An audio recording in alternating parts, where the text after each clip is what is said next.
My only issue with the shoe, and it could be a big deal to you depending on what you care about. What's up, guys? Welcome back to Legs Will Move. Today we're going to be talking about the Saucony Endorphin Edge. This is the carbon plated racing shoe for the trails in Saucony's lineup.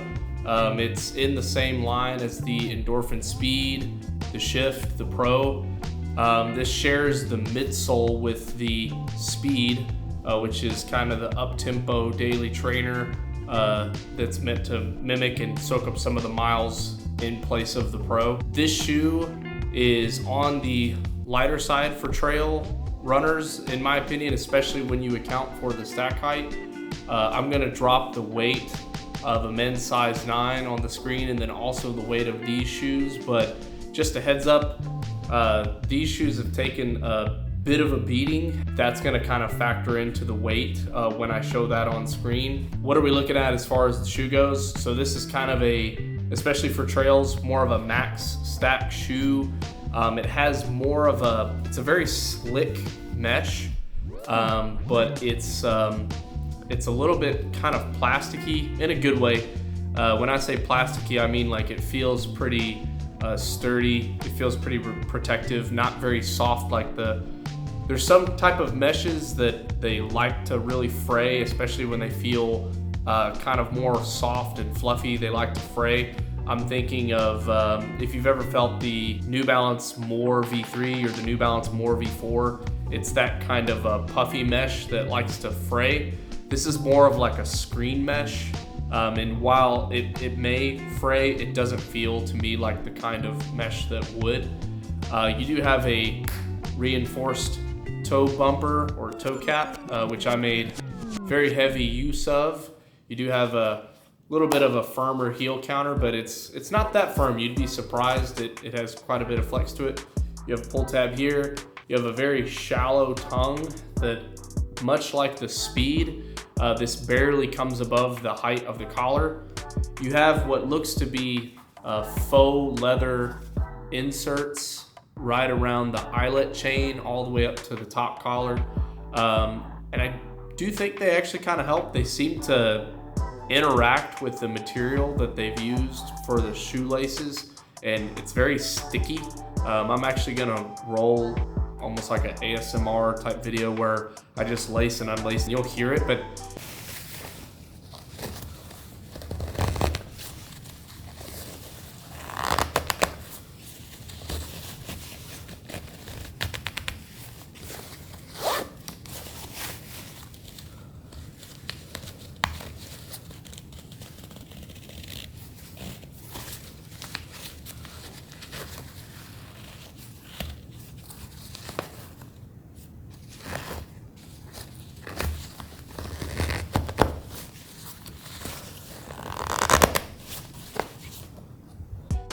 the laces really grip on to this eyelet chain, and the really cool part about it, and kind of jumping ahead to fit here, is that because it has that kind of a grip at each individual eyelet, you can tighten one eyelet and then move on to the next one and leave that one loose, and then move on to the next one and tie that one tight, and it stays pretty well. Like, you'd be surprised. You do have a little bit of this thing here, which is just so the laces can pass through. I believe this is also a gusseted tongue, and yeah, it is. I just checked now. It is a gusseted tongue as well, so there's a lot holding the tongue in place. The tongue itself is not that breathable. I have a shot that I'll roll on the screen where I kind of hold up this upper against a light, and you can't really see through the tongue area, the collar area at all. But if you move down to the toe box, this mesh it's like a single layer of this like screen mesh, and there is a good amount of airflow. As far as breathability, I would call it above average, mostly because this toe box is actually pretty breathable.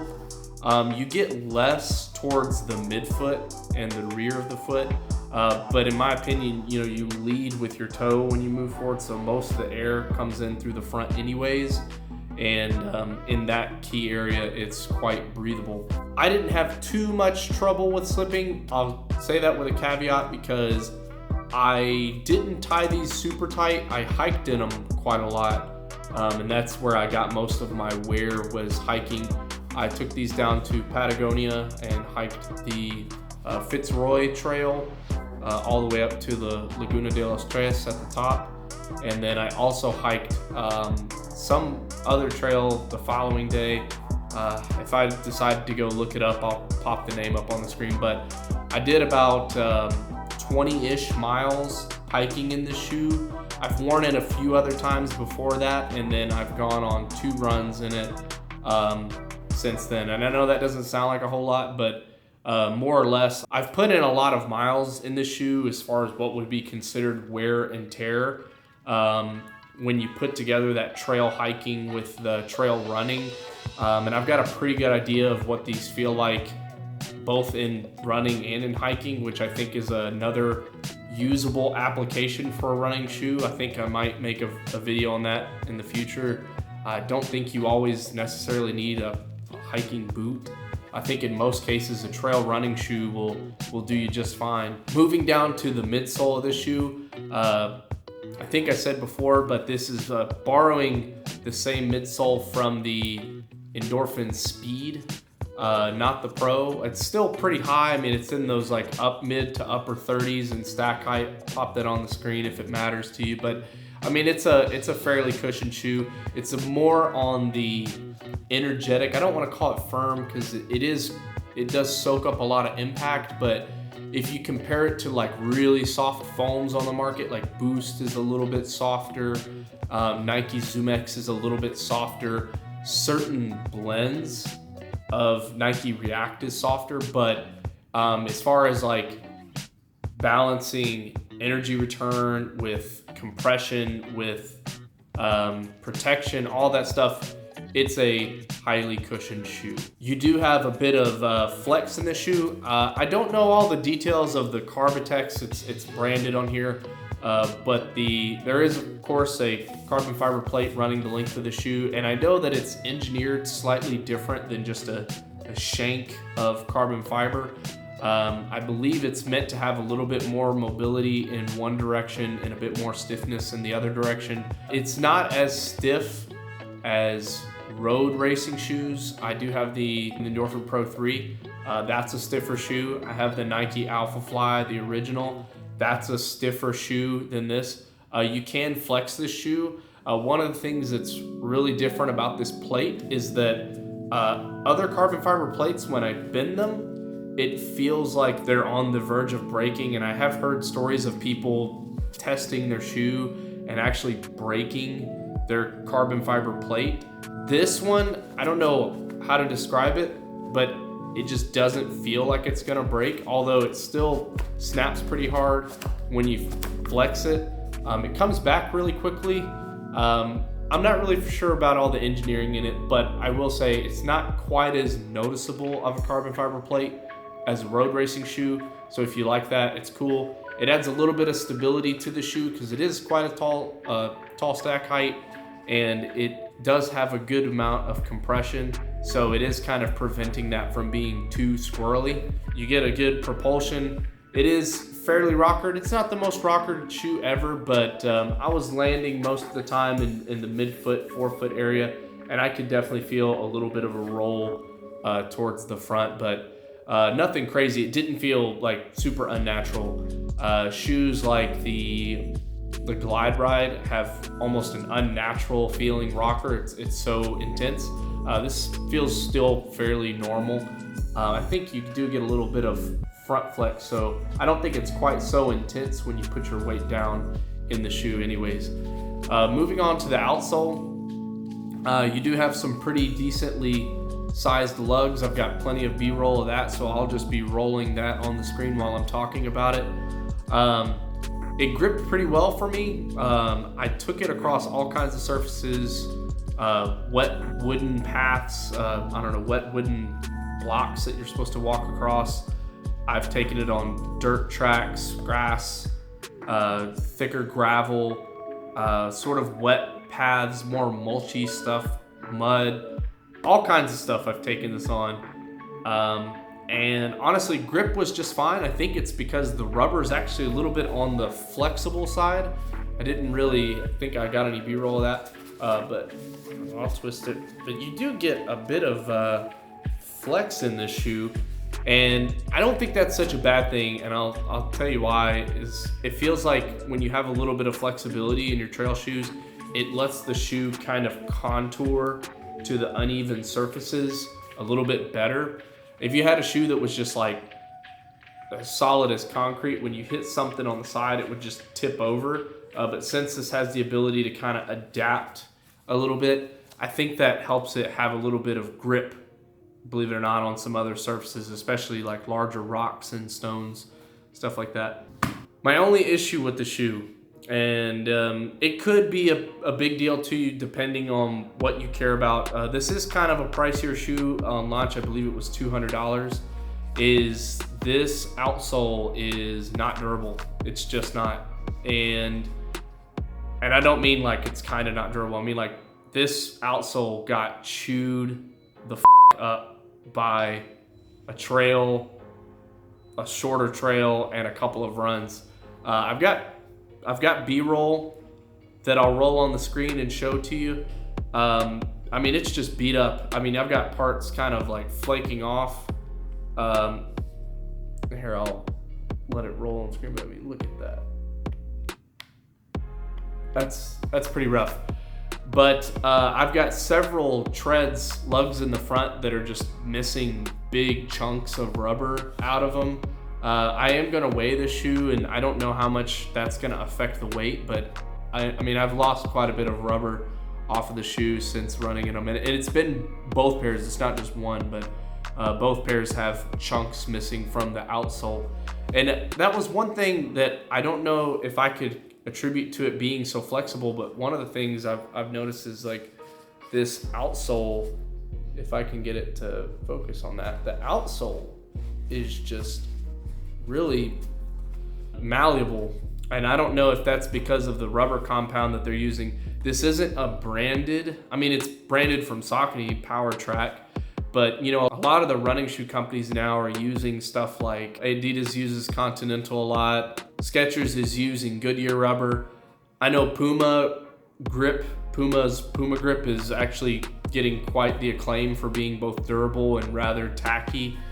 So they've got that going for them. I think Saucony should maybe stop it. Get some help. Seek out some of the expertise of some of these rubber makers that make tires and stuff like the Continentals and the Goodyears, because this thing got destroyed by not a lot of miles, to be honest with you. I think if you keep it to light technical terrains and maybe off the bigger rocks, I don't know if maybe that's what it was, is that I hiked across larger rocks. Maybe you'll be okay. It does also look like the midsole has taken a bit of damage as well. I did also pack these in a suitcase, and when I got out, there was like a huge indentation in the midsole that actually stayed for a couple of days. Now it's worked itself out, but it was kind of a compression set. It's cool to see that it bounced back and it lost that impression.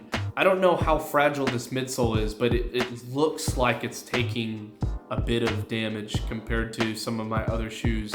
It feels really good to run in. It feels very efficient. I guess that's one thing. I should talk more about the run feel. It feels very efficient. It feels pretty light on foot.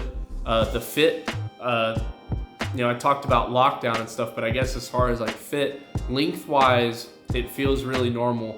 Widthwise, kind of like the speed, I would say that this shoe runs quite wide. And I'm only saying that because I typically, I wear either a regular fit shoe or a wide.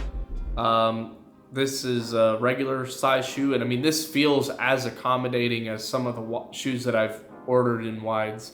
I was gonna say I wouldn't call it sloppy, but to be honest with you, If you have more of a narrow foot, I think you would actually find this shoe quite sloppy. You might be able to fix some of that with some thicker socks, but you might also, you know, if you're racing, you might not want to wear thicker socks. You might want to wear your more nimble socks. So I don't know, for, you know, middle to wider foot people, you can kind of rejoice if you like a more accommodating fit. But if you either A, you like a really snug fit, or B, you have a narrow foot, I actually think you're probably gonna have a bit of trouble with this shoe, to be honest. Even though I do think you're able to get quite an excellent lockdown from the lace, from the laces back.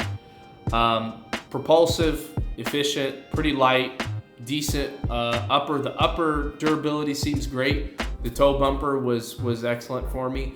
The big Achilles heel to this is just how bad you donkey the outsole held up, and I don't know how much longer they will. So I might have 5 more runs in these and half the outsole is gonna be gone. So that's kind of a bummer for 200 bucks, but hey, can't win everything. So anyways, that's my review of the Saucony Endorphin Edge. I hope you enjoyed. Thank you for stopping by again to Legs Will Move. We got some future stuff kind of planned for you guys. I hope y'all stick around and check out some of our videos that we got coming up. If y'all got any feedback, please leave it in the comments below. That always helps out the channel if you don't know. So thanks for any of you who take the time to give us a comment. Thanks again for watching, and we'll see y'all on the next one. Bye-bye.